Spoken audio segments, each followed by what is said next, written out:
Yang kami nilai itu salah satunya imunisasi si bayi, tumbuh kembang bayi, sama riwayat imunisasi ASI eksklusifnya.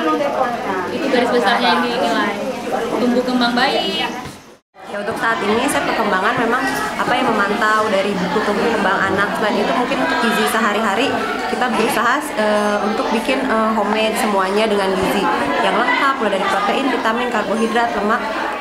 Acara hari ini dalam rangka HUT Bayangkari yang ke-66 tahun 2018. Adapun tujuan lomba balita ini kita untuk meningkatkan pengetahuan atau kemampuan masyarakat atau orang tua yang dapat memantau tumbuh kembang anak-anak kita balita secara optimal. Harapan saya mungkin ini kan tadi kita sama-sama lombanya mungkin hanya sedikit, mungkin untuk tahun depan kita mungkin lebih ramai lagi di Polsek Pendawa ini untuk melaksanakan lomba balita selanjutnya.